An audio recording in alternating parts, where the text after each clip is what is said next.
Hello, everyone, and welcome to the Everything Accordion podcast. A podcast where we talk to accordionists, composers, musicians, and music in the broader sense. I am your host, Gennady Rotari, an accordionist myself, but also a musician with lots of different interests. I wanted to thank you for listening to this podcast, for following it. It's absolutely amazing seeing the podcast grow basically every single week. I also really appreciate every one of you reaching out and supporting the podcast and commenting on the episodes, sharing these episodes. It's absolutely amazing. And if you haven't done so yet, make sure to follow the podcast wherever you're listening to it. You can also rate and review the podcast. That way, it's suggested by the algorithms to everyone who might be interested in listening to this podcast. Another update, I've also created a WhatsApp community and also a Telegram community for the podcast, where members of the community can network, suggest ideas, comment on the different episodes, propose new topics for episodes, just have a chat and get together and exchange experiences, ideas, thoughts, and so on. You will find the two links in the description of the episode, and if you'd like to come in and hang out, just click on the link of the platform of your choice and drop by to say hi. I can't thank you enough, guys, for listening to this podcast, and it's absolutely amazing.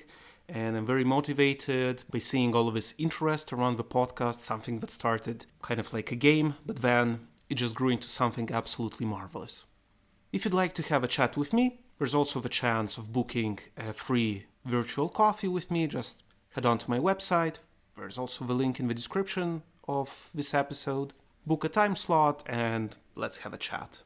If you'd like to support the podcast, you can also make a small monthly donation, and there's also a link for that in the description of the episode. So thank you again for making this such an incredible experience. And now let's dive into this new episode. So welcome to another episode of the Career Friday series on the Everything Accordion podcast. Today I am super excited and delighted to be talking to our guest, who is a singer, a musician, an entrepreneur, a coach, certified coach. He also wrote a book, which I find essential in every musician's library, in my opinion. He also created a course. He was the ex-CEO of a very important cultural institution in Vienna, the Konzerthaus. So without further ado, Bernhard Kerres, welcome to the podcast. Thanks so much for having me, Gennady. It's a pleasure being here. The pleasure is all mine. And could you, just to kick off this conversation, present yourself briefly for those who don't know you? I can try. I have a pretty long professional career. I was born in Vienna, became an opera singer, studied in Vienna and in New York and in London. And with 28, I simply realized I wasn't good enough. So I had to look for a different job. Not easy. Good way out was doing an MBA and master in business administration, which I did at London Business School. They were excited to have a singer on the program, but the recruiters and the companies were not so much excited. So I never got invited to any kind of interviews or so. So I had to sneak myself into the cocktail parties and so on. And one day I sneaked myself in, I spoke to someone, and we spoke 2 hours about opera. It was really fantastic, about the singers we love and the conductors and the productions, and then. It turned out she was the recruiting manager for, at that time, Booz Allen and Hamilton, an international consulting company. And so I said, it would be really nice if you were put me on the interview list, which she did, probably thinking for a summer internship, 2 months, that's good for our marketing tool. Out of these 2 months summer internship became 5 really exciting years until one of my clients actually hired me to become CFO and COO of a tech company. I always laugh about that. CFO stands for Chief Financial Officer. And I don't really have an accounting background. So running a company with 250 million turnover was interesting. Then I was hired by someone else to become CEO of a small stock market listed tech company in Germany. Did that. I was on the board of the Wiener Konzerthaus for quite a while. And when Christoph Lieben stepped down to go to Hamburg, I was asked to be on the commission to actually find a successor. So I spoke to a lot of my friends, and they all said, Bernhard, why don't you do that? I said, no, no, no, no. I'm too young for that. I shouldn't do that. I was 39 at that day until one of my mentors told me bluntly saying, you're stupid. He denies having said that, but he did. If you want to do that kind of job, you should do it and you should go for it. So I put my hat in the ring. I became it. I ran the Vienna Konzerthaus for 6 years. After that, I did a startup because all my MBA friends did a startup, but I never had an idea. But at that time, I thought, yes, I have the idea. So I built in the LinkedIn for classical musicians called Hello Stage, brought it to Silicon Valley, but I made a big mistake in the business case because I did not realize that musicians don't make much money. So for them, paying 20 euros or so a month is a lot of money. So that didn't work out. So I was really angry. And out of that kind of disappointment, together with my dear colleague Bettina Mene, I wrote a book called Be Your Own Manager, which is a very practical handbook to manage your career. And Gennady, you really referred to it. I loved it. I started teaching it. During the pandemic, many musicians came to me and said, hey, why don't you teach that? So we built that up, and I still teach today at the university in Karlsruhe in Germany, but also at the Lucerne Festival in Switzerland every summer. I enjoy it tremendously, and I also coach musicians.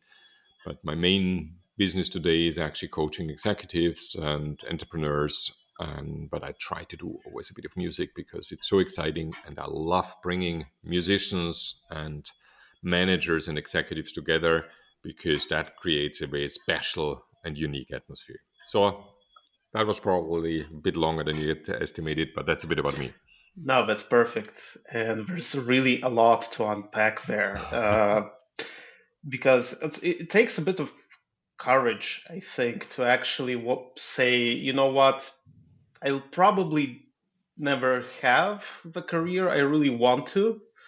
And let me just, pivot and look around and see what's happening. Because most of us, I think, are so dedicated and so probably we were taught this mentality, right? To it's either you do it 100% or you're not a musician and you shouldn't even probably do that, which is quite reductive in my opinion, because at that point it's just what is a musician? Like if I have 100 concerts, then I'm a musician. If I teach, then I'm a musician, but somehow I'm a great B or C or D musician because I kind of didn't make it in the concert performance world. I also love what you said about the networking opportunity and just talking, and something was born out of that, just recognizing. Did you actually recognize at the time this opportunity that came your way? Because it's also a talent, I think. Many times we would think, no, no, this is not for me, or I would just not even look at the opportunity, even if it's not in my, let's say, field or comfort zone, as you were saying about finances and accounting, for example. I was out of my comfort zone very, very often. And at that time, when I crashed this cocktail party at London Business School, I was definitely out of my comfort zone. On the other hand, I also realized one thing. If I were just sitting somewhere and mulling it over and being disappointed that I didn't get invited to all these fancy cocktail parties and dinners, I wouldn't get a summer job. Mm. So I had to change my tactic. That's why I did that. I was very nice to the people in the career development department. They were fantastic. So they would let me sneak in sometimes, knowing me, even if I weren't on the list. Hmm. And I think it is one of the things, and it's also a joy to get outside of your comfort zone. And I think most musicians do that actually regularly because when you go outside on stage, you're often outside of your comfort zone and you're doing great there. So we, as non-musicians, I think, can learn a lot from musicians who regularly go out there and are outside of their comfort zone. Yeah, that's very interesting. But I think also when we go on the concert stage, you're absolutely right about that because it's putting yourself out there. But we do prepare for that. We practice being in that state. And whatever happens, happens. We don't practice being at a cocktail party, and just maybe feeling awkward or maybe feeling a bit out of place. Um, But I think you should yeah, practice that too, also as a musician, to be honest, because you need to be out there. You need to go to cocktail parties. You need to go to the parties after a concert. You need to meet people.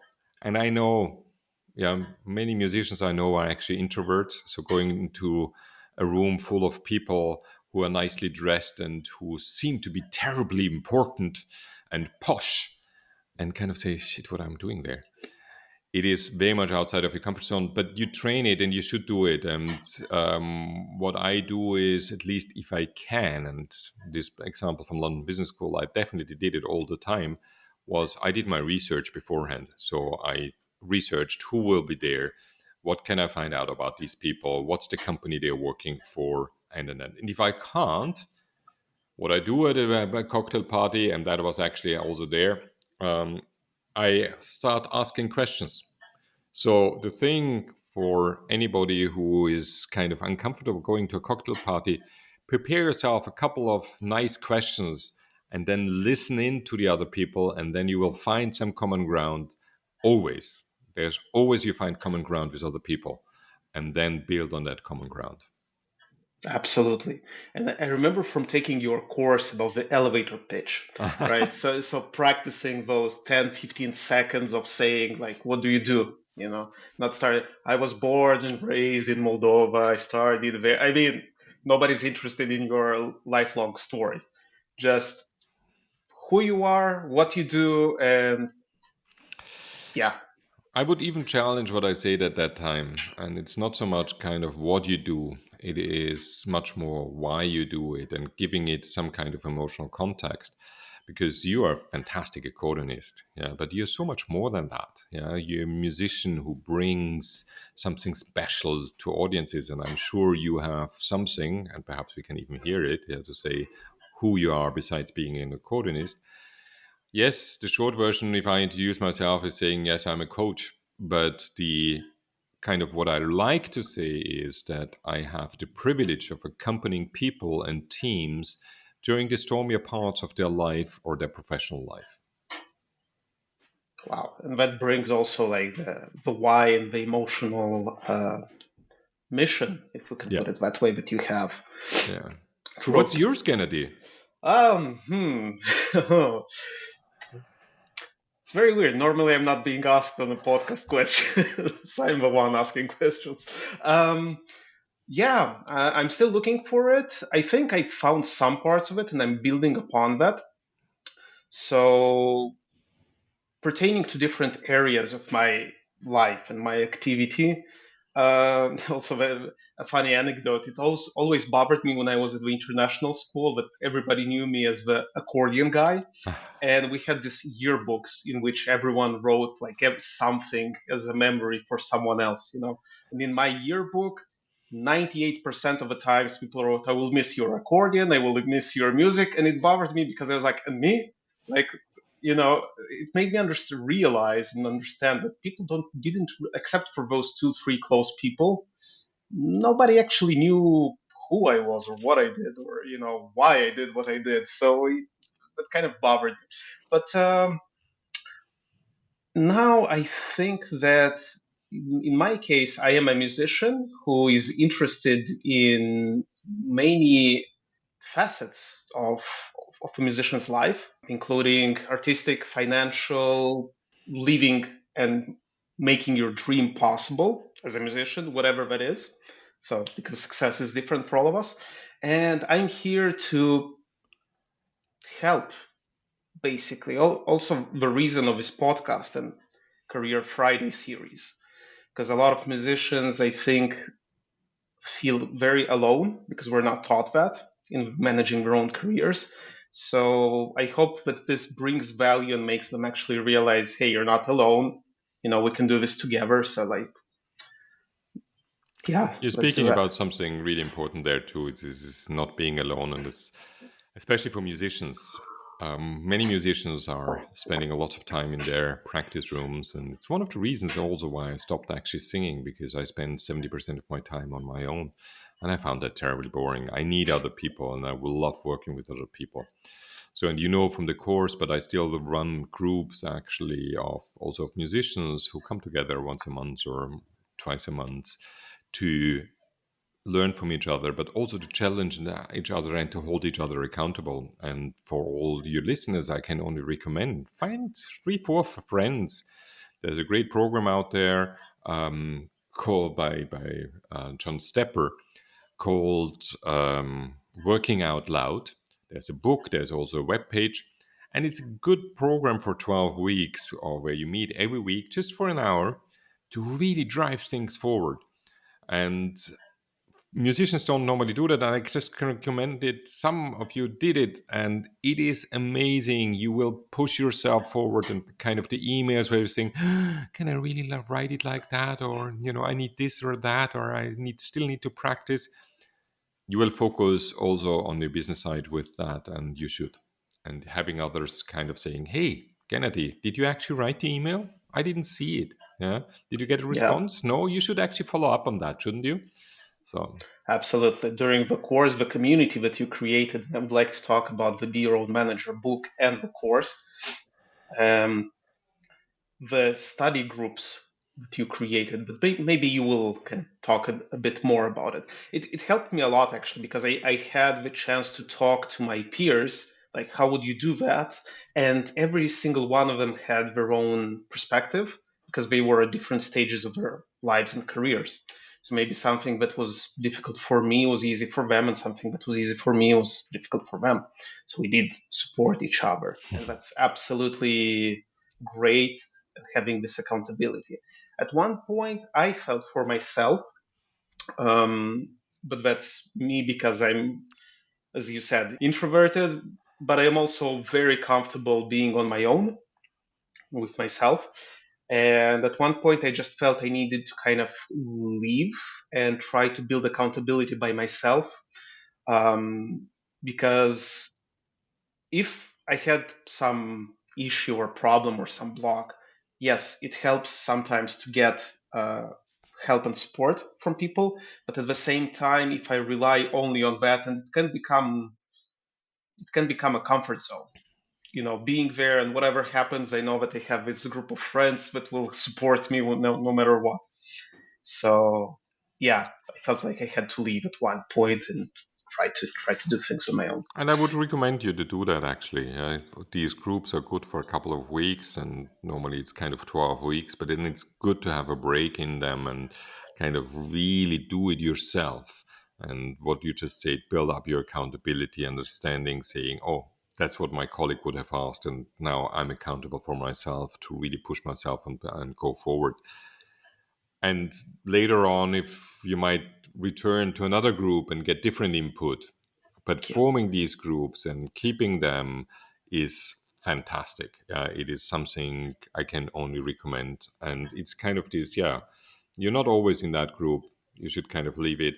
And there's actually in psychotherapy also very interesting theories that with teams and groups is there's a certain moment after so much time where individuals look to the group like, oh, the group tells me, and they look up to the group, and that's when the group, in such a group, actually completely loses its power.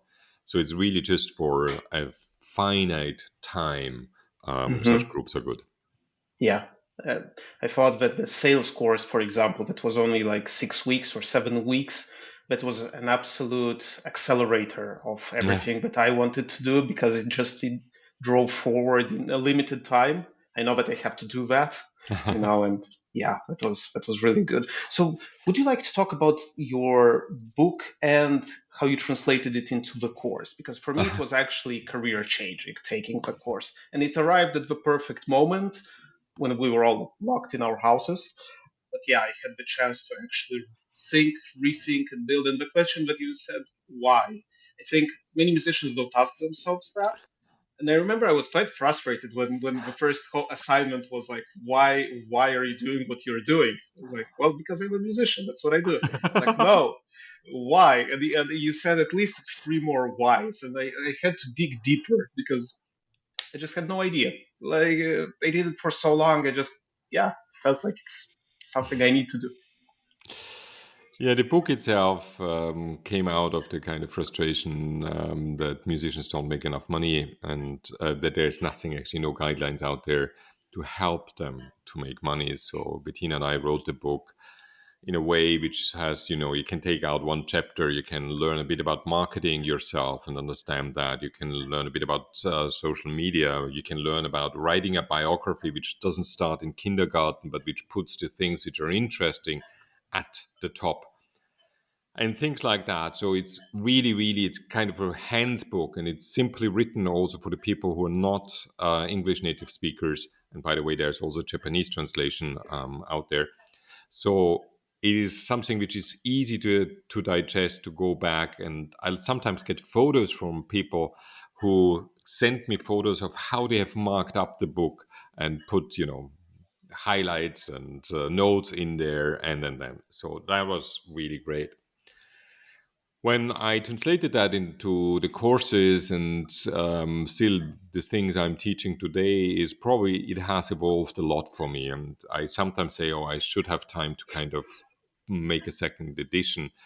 If you look, for example, on recordings, yeah, the book doesn't really mention them so much. And at that point, yeah, that was almost now 8 years ago. So when it came out, recordings, there were still CDs. Yeah. Mm-hmm. But CDs are gone. That's kind of time of the past. Forget about it. Yeah. But the whole streaming has opened up. And I know there's a huge discussion about that streaming doesn't really make money for artists. And yes, I know that this is an issue, but we as, or if I may include me for a second in musicians, we should not be concerned about not making money. We should actually, and changing the industry, we should think about how can we use the streaming world to our own benefit.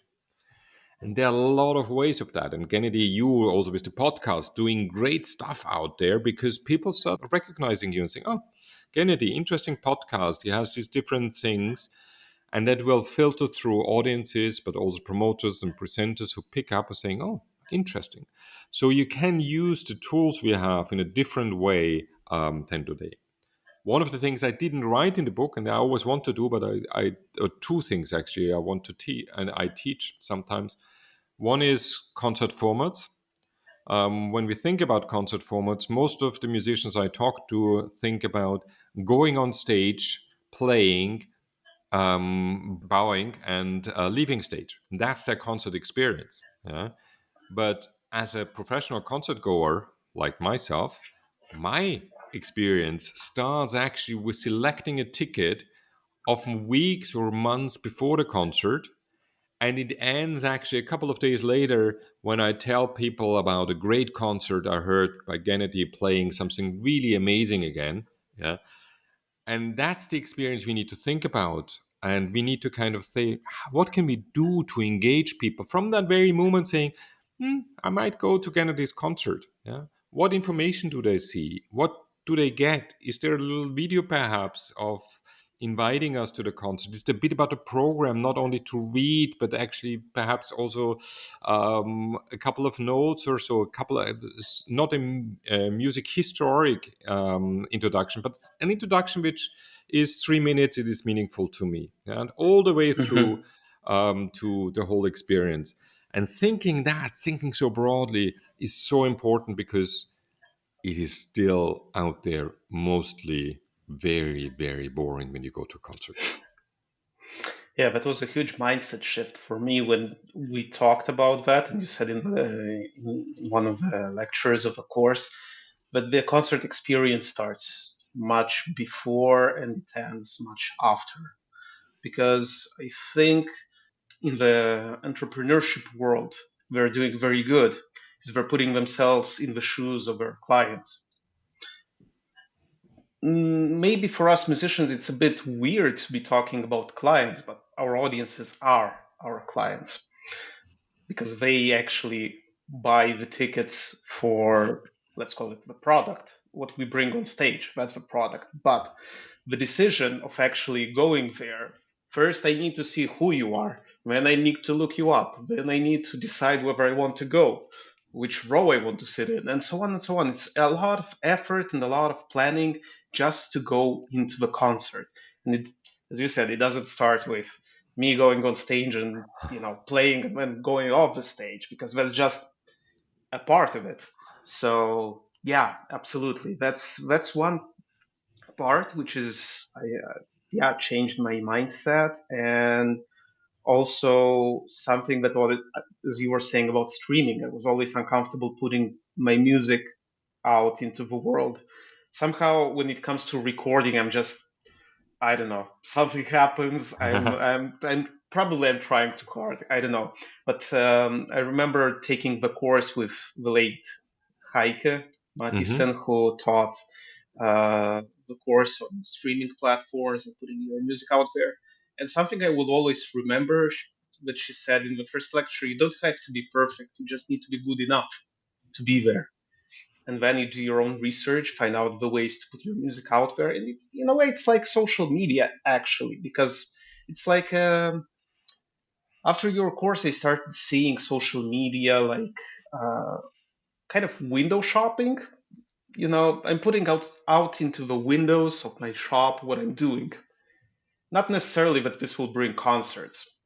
Also, because something that you said and stuck with me: if you're really great at social media and so on and so on, doesn't translate into concerts and actual money. You're just going to become a very good social media manager. you know, and that resonated with me because seeing all of his influencers, and for example, one of the names is Esther Abrami, the French violinist who had hundreds of thousands of followers and started playing in important places. So one thinks, okay, big follower numbers means concerts. Not necessarily, no. No, and But it's in yeah. today's world, many musicians spend too much time and actually waste too much time on social media. And social media has also changed so much over the last 10 years. It is full of crap. So we had the whole advertising area where your stream was full with ads from products you haven't got a clue in. What really annoys me at the moment is that you get a lot of posts written by artificial intelligence Mm, suggesting something. And it says, I mean, people even write on LinkedIn, for example, which is much more, should be much more professional. They write a post, I see the title, think, oh, interesting, I read it. And then it says, it's written with AI. And I say, please. Yeah. Then I yeah, can go myself to one of the AI tools and ask the question and get an input. Yeah. yeah. So it's becoming more and more crap. And on the other hand, what people really value is the personal connection. Yeah. And Hmm. building these personal connections with your audience members, also with some promoters and presenters who love working with you, is so much more important. And I know it's more difficult because you, again, have to go out of your comfort zone to do so. But if you can do that, yeah, this is so much more meaningful and will be business wise significantly more successful. Hmm. Absolutely. Where can people find your book? And when are you holding courses? Where can people find more information about the Be Your Own Manager course? So the Be Your Own Manager book is simply on Amazon. That's the easiest to get it. And there's a Kindle edition and there is a hard copy edition. I would recommend you to get the hard copy edition because you want to take notes.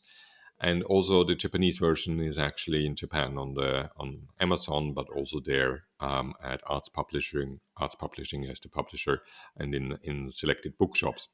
That's that. On courses, the best thing is actually sign up to the mailing list, which is on the website beyourownmanager.com. Sign up. If there's a new course coming up, we will inform you. Because of time, I don't do many courses at the moment. I focus on the teaching with institutions. So if you're in Karlsruhe, great. And if you are in the area of Karlsruhe, check out. Perhaps I can get you in as a guest. I sometimes do that, or in Lucerne. But I will do something more. And the third thing probably is there's an app called Revibrations. And Revibrations you find on the Apple App Store and the Google Play Store. And it has a couple of courses and more coming there, so you can actually learn them digitally. But even more beautiful is there's a so-called penguin club. Penguins are these little wonderful animals. They're not really birds, but they also can swim really well. And they are animals who can survive and thrive actually in any kind of environment. And the Penguin Club, you can sign up to that, and we meet monthly. You can choose from two different dates in a small group of no more than 4, 5, or 6 people, and we discuss topics which are important to you. Today, actually, we had a small group, just two musicians. It was really beautiful, and we talked about personal branding. What does personal branding mean? Where do you come from? And I showed them a bit of a concept of how to do that. And but we also spoke about, for example, fragility. Yeah, Mm. and what do I do with personal vulnerability and fragility? How do I handle myself in the world out there? So it's a great way if you are looking for a sounding board and for support and for raising certain topics you might have. Penguin Club, I can only Mhm. recommend that. Amazing. I will include all of the relevant links in the description Thank of you. this episode. Thank you for sharing your wealth of knowledge, experience with musicians, and actually, yeah, allowing us to find our own path to make a living. And speaking about making a living, you started saying that, the Hello stage wasn't so successful because musicians, and I think that's a commonly held belief that musicians are poor or broke, let's put it better. Um, but after taking the course and making some mindset shifts and starting educating myself on financial matters and sales and management and so on, um, somehow I think I got a, a system in place that actually allows me and allowed me to upgrade my way of living.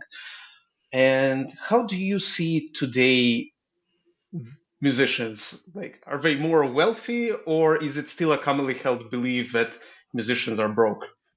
First of all, Gennady, I'm really happy that the system and kind of looking more into your finances works for you. And I know that you share that on your podcast. And if this is the first episode you listen to Gennady's podcast because he sometimes talks about it. And it's really good to get the first-hand knowledge. Now, on the facts, yeah, and there are not that many studies, but there are some studies out there. More or less in Europe or US, musicians make on average 35,000 euros or US dollars a year. That's the average. Now, if you look into these numbers a bit deeper, normally about 25% to 30%, yeah, that's a quarter to a third of musicians live under the poverty line. I know that's shocking, but you should be aware of that. Yeah? The poverty line is in each country a bit different, but it's the line where you say, if you're under that, you actually can't afford to live in that country. So 25% to 30% under the poverty line. Now, what I do in the course, and I can only recommend that, is to turn around your thinking. Your thinking is not to say, how can I kind of come up to, I don't know, 30,000 euros a year? Because that won't get you anywhere. Yeah, that is a real nightmare. If you start out for the first year, that's okay. But after that, no, it's not. So I challenge everybody and say, how can you make 200,000 euros? How can you make 200,000 euros? And write it down like a business plan on where the income comes from, how many concerts you need to play, how many teaching you need to do, what other things you can do and need to do to come up to that sum. Now, it is not important if you really, in the end up with 200,000. If you do so, great. I'm very happy for you if that's something important to you. But it opens up your thinking of different revenue streams.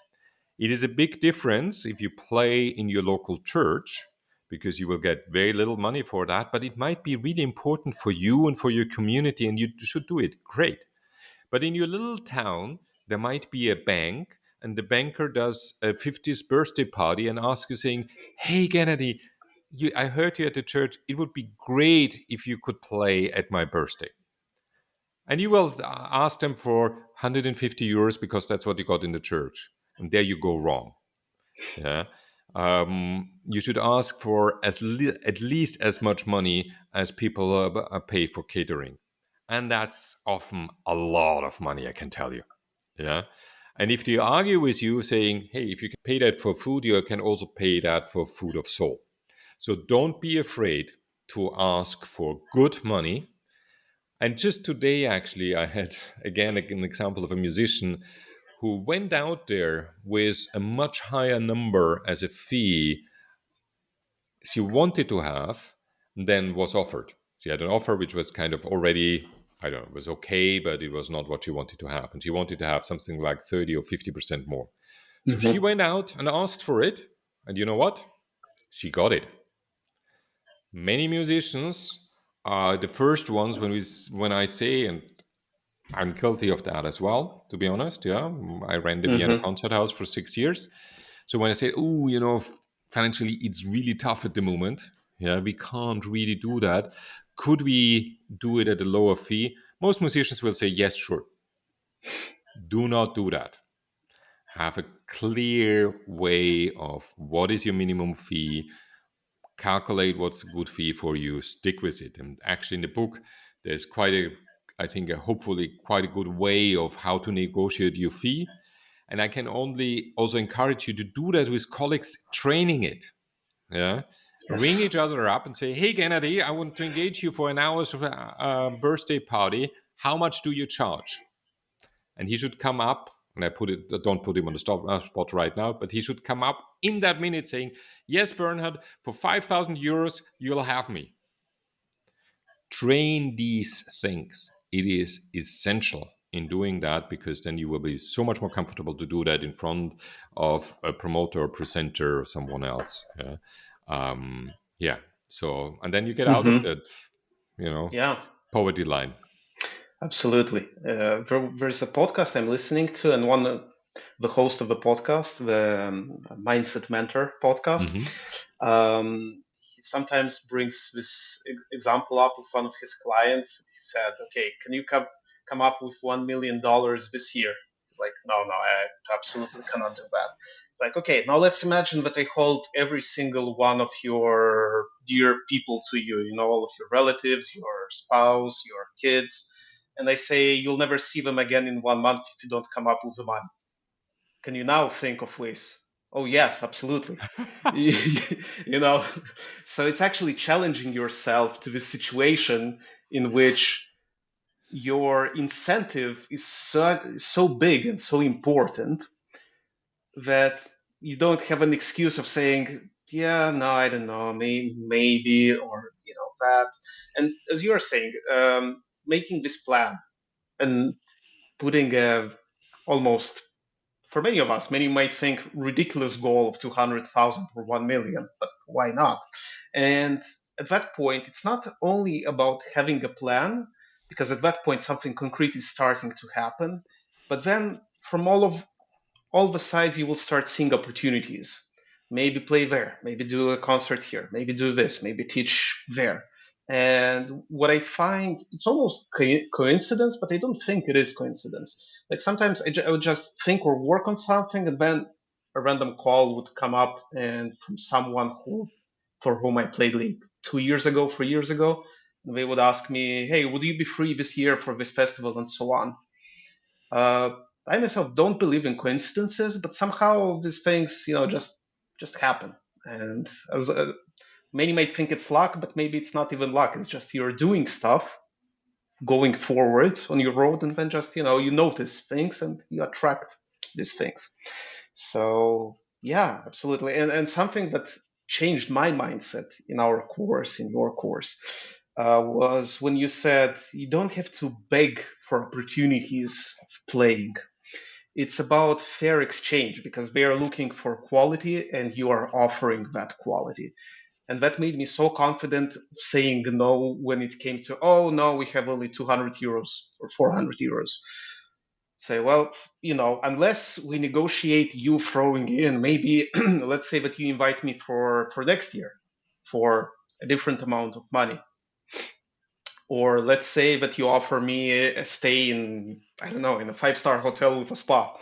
Like at that point, I might consider it, because at that point it's again negotiating not only the amount, and also something that I'm doing that I was already thinking about that, but when I heard you saying that, I was like, okay, that's what I'm going with from now on. Giving a range. Mm-hmm. And I always give a range slightly higher than I would accept. And I'm not sure if I'm going to edit this part, because if some concert organizer hears this. Uh, but yeah, I always give a range. And once it was for a course, somebody invited me, and I was thinking, okay, what should I ask for a 3-day course on something? And I came up with a number.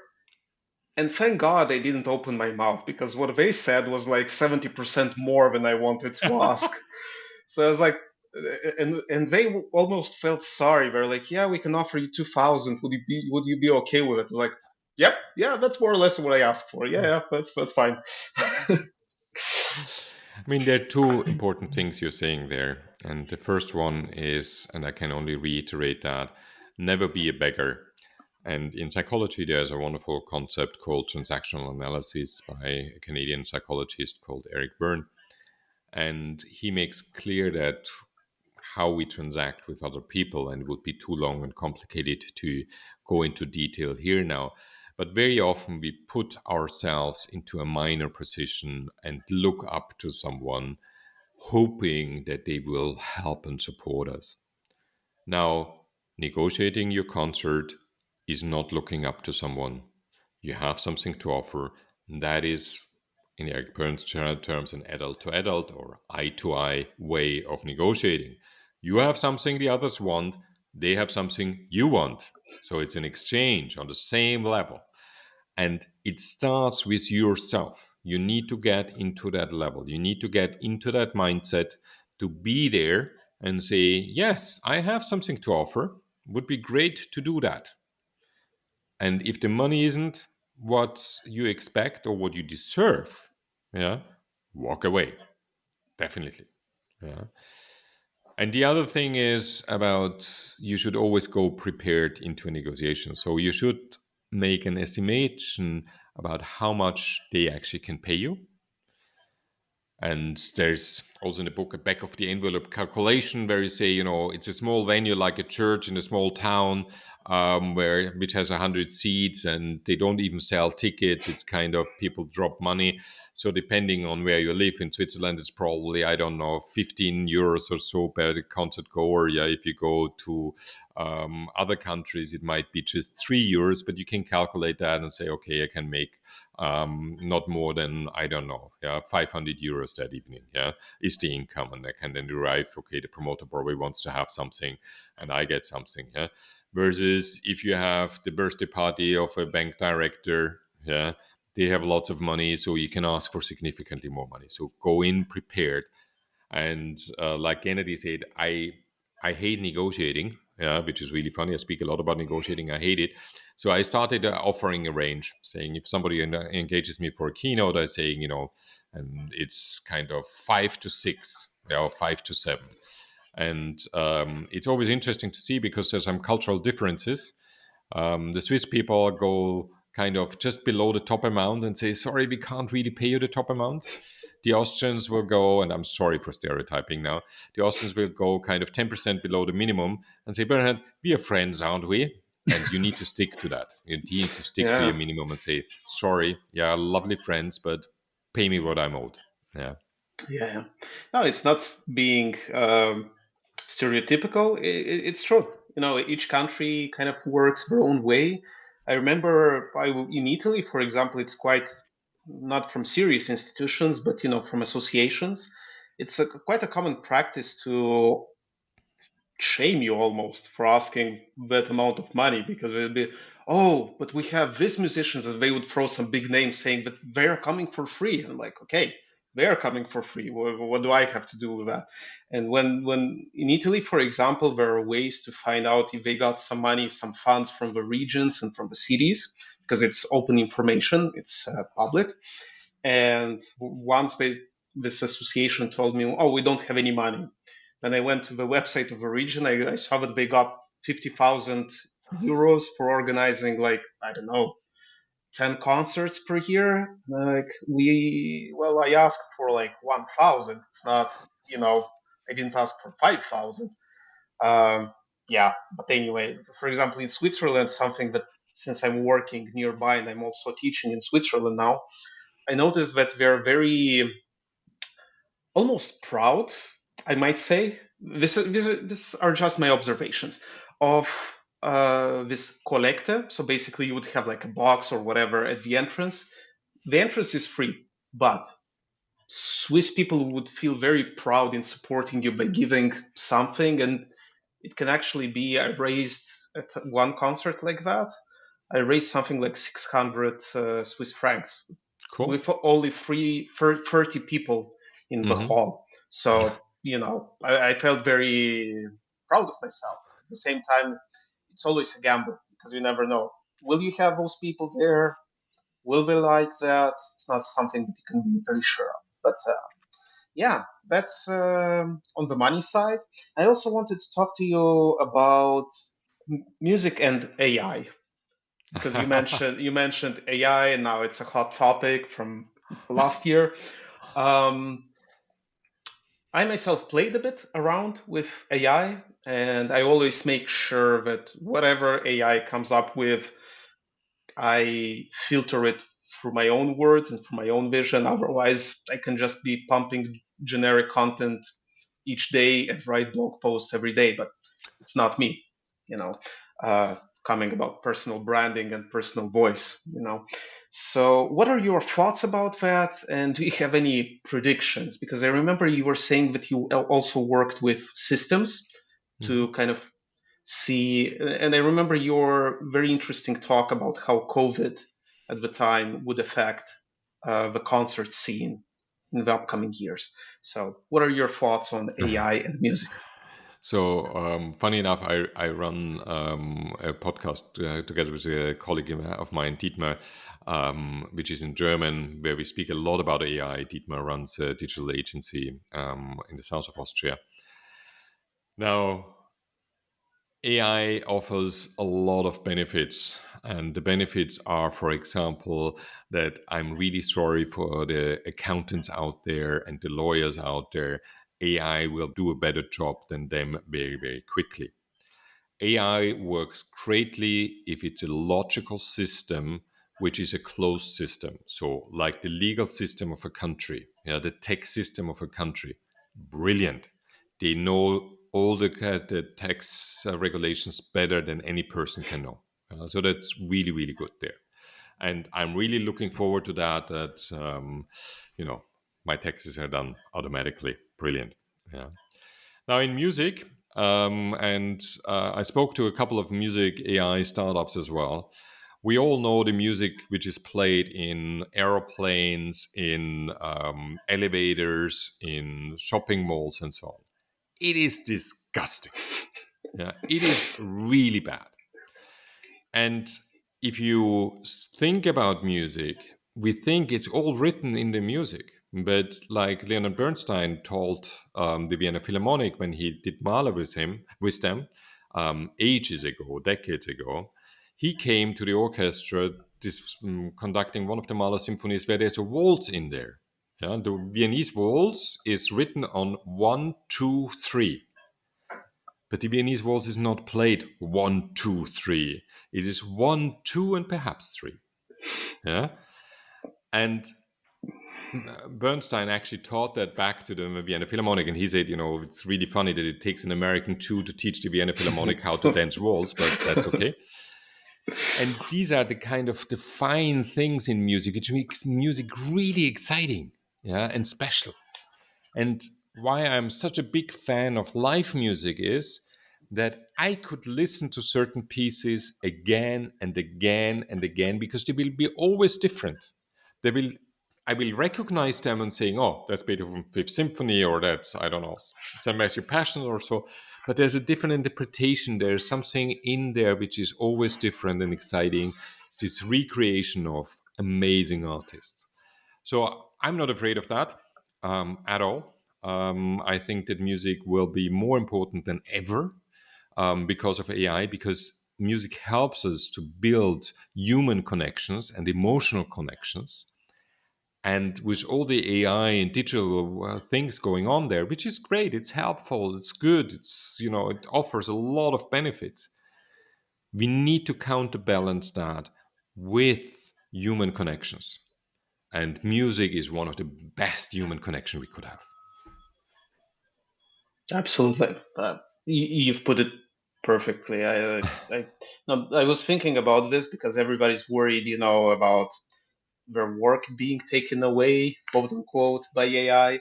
And maybe for some things, as you're saying, lawyers, accountants, these things. Like, for example, also the tedious work of actually researching and finding the names and the emails of all the concert organizers and festivals, which takes time. AI could actually be very useful there because if you automate it, it's just there. Just don't listeners just don't start spamming people with AI because at that point nobody will even read the real emails. So yeah, that's one of the things, and also like teaching. Everyone's talking about personalized teaching that AI will help. Maybe with the knowledge, but not with the connection, experience, and understanding what this particular person needs. For example, in my teaching practice, what I do is I cannot really say that I have a method, but I look at the individual in front of me, and with my experience and my knowledge, I try to understand which instruments that other person, that pupil in front of me needs from me. And I might try to explain in four different ways the same concept. Again, it's a process, but it's a creative process. And what I love about what you're saying, of course, I think maybe streaming platforms have numbed us a little bit to the same performances because you get the same performance every single time. You can go like wherever on the road, you can stay at home and hear the same performance, and it's the same. With live music, same performer, 10 different concerts, it's always different because of the room, because of the people, because of the energy, because of the emotional state of the performer, because of my emotional state. If I have friends around me or something happen, whatever. And yes, this human connection, I think, I don't know if it will ever overtake, quote unquote, human emotions and human experience, but I don't see this happening, at least in our fields. If any of the listeners working in the AI field know something more about this, please write to us and share with us the knowledge that you have about that. Great. So, Bernhard, I'm very mindful of your time. I'd like to ask you as closing off our conversation, like what would be your top tips for musicians who are starting out, or maybe for musicians who want to bring their career in order now in 2024? I think the first and the most important one is we just spoke about technology and digitalization and artificial intelligence and so on. As a young musician and also as an established musician in today's world, you have a more important role for society in our world than ever before. You have the role to make us human, to remind us that we are human, and to bring back emotions into a very rational world. So your role is significantly more important. So that's the one thing. Be aware that your role is probably the most important one in our society we have today. The second thing is be bold. We don't need more musicians who go out there doing the same thing again. If you're a pianist and you focus on playing Beethoven sonatas as beautiful as they are, that's probably kind of okayish. Yeah. Think about what's your creative why are you out there? What can you do to follow also that mission you have in the world? Be bold, experiment, fail, do things you're afraid of, yeah, and something great will be coming of that. And the third one is run your music like a business. It is a business. You're an entrepreneur. So look after your cash flow. Make sure that you get paid well and in time. Pay your taxes, pay your insurance, and make sure that you make enough money. So that's probably the three things, really. On the one hand, being aware of the role in the world, which is really important. The second point, saying being bold and kind of creating something new and using that mission in a way which is fitting for that generation. And the third one is run it like a business. Mhm. All amazing tips. And I want to ask you one other thing about. I have some colleagues that are kind of, well, not depressed. I wouldn't put it that harsh, but a little feeling a little bit down because they feel that the society, in a way, feels like very, very not useful and very redundant, and that nobody actually cares that much about the culture. Um, what, since you're really great at shifting mindsets, what would you say, or what should they try to think of to kind of feel that they are important and have an important role in society? Because I absolutely agree with you about that. But it might be very difficult when one sees only like the negatives of. They might just be looking in the wrong direction. It's very simple. Yeah. In psychology, it is we look and we see something outside and see that as the world. Yeah, Mm, but as already in philosophy with Plato and so on, yeah, we were made aware that what we see is actually just a shadow. It's not the world. Yeah, so we need to actually make a step out there and see the world. And just to give you an example, 2 weeks ago, I was on a retreat with senior executives from all over Europe. We were 12 people, and I brought a wonderful musician, Marie Christine Lopez from California, to be with us and to play music and to actually interact musically with them. hmm That was mind blowing for them. That opened up. Nobody would even think about saying there, oh, music is not, and art is not important. Yeah.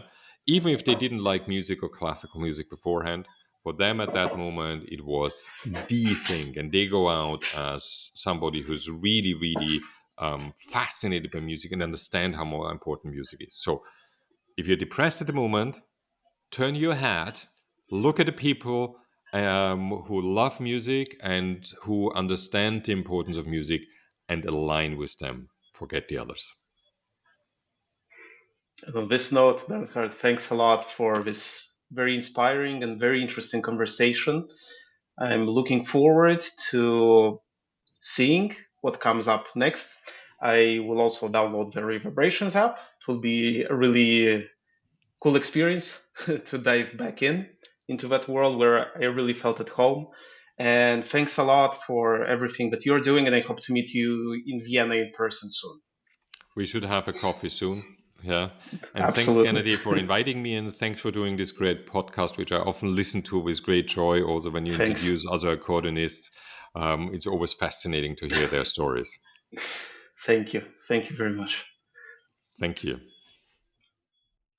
Thank you for listening to this episode. Reach out with comments, suggestions, listen to the other episodes if you haven't done so yet. Feel free to reach out to me on social media, send in an email. You can also send in a voice message if you'd like. The link is in the description of the episode, right at the bottom. If you'd like to support the podcast, if it brings value to you, if you find it helpful and useful and entertaining, or whatever the reason, there's also the option to support the podcast with a small donation, monthly donation, or as a listener did a while back, um, you could also book, for example, a virtual coffee with me and have a chat about whatever it is you are doing. Maybe I am the right person to push you in the right direction. You never know. Thank you again for listening and see you in the next episode.